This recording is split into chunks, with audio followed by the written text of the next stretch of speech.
but they do not have a growth plan. They do not know what to lead, who to run from, what skills to practice, what habits to stop, or where to begin. So they work very hard, but they see very little change. So to cross a knowledge gap, we ask, what is the area where I most need growth? What resources do I need? Who has what I want? Who has walked in this path?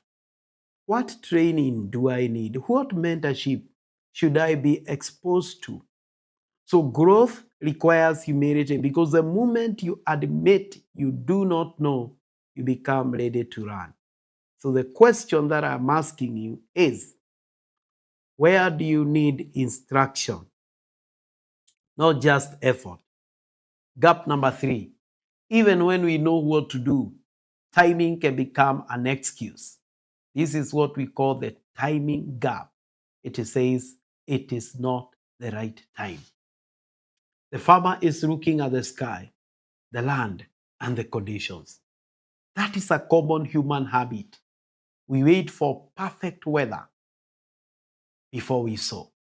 But the perfect time rarely comes. Many dreams die in the graveyard of postponement.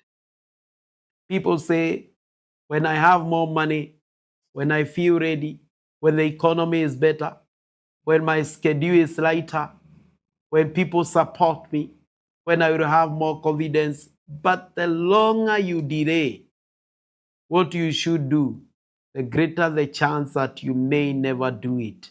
John Maxwell calls it the law of diminishing intention. That as time goes by and you are not doing what you want to do, the possibility of never doing it is very high. This does not mean that you be careless. It means do not use timing as a disguise for fear. Start where you are. Start with what you have. Start small. Start now.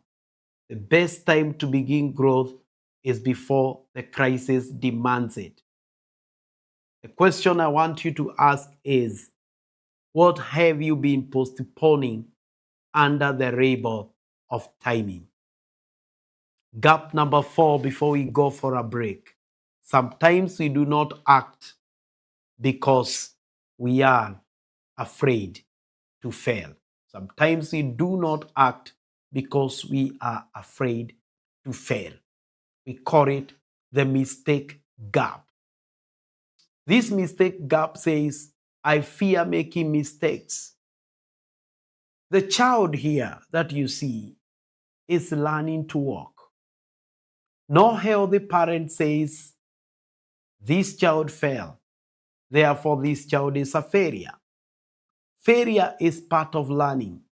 Yet as adults, we often treat mistakes as identity. We say, I failed, so maybe I may not be called. I was collected, so I'm not good enough. I tried and it did not work, so maybe I should stop. But mistakes are part of growth. They give information, they reveal weakness, they teach adjustment. The person who never makes mistake may also be the person who never attempts anything meaningful. Growth requires the courage to be a beginner, the courage to be corrected, the courage to rise again. Failure is not final unless you stop trying. So the question that I'm asking you is, what would you attempt if you knew you would not fail? What would you attempt if you are not afraid of making mistakes? The Apostle Peter shows us that failure does not have to become final identity.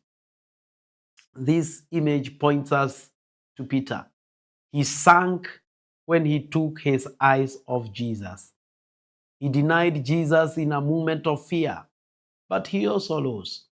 His failure was not his final identity. That is a powerful word for anyone who has been delayed by shame. Some people are not stuck because they lack potential. They are stuck because they have allowed one season, one fall, one denial, one bad decision, or one embarrassment to define them. But God is able to restore. Growth does not mean you never fall. Growth means you learn how to return, how to repent, how to receive grace, how to keep following. Peter's story did not end with sinking or denial. It continued into restoration, boldness, preaching, and leadership. Do not let your worst moment light the final sentence of your life. So as we go for this short commercial break, I want to invite you to a quiet reflection. What failure have you allowed to speak too loudly to you? When that particular time when you go down in failure, do not allow that failure or that mistake to put you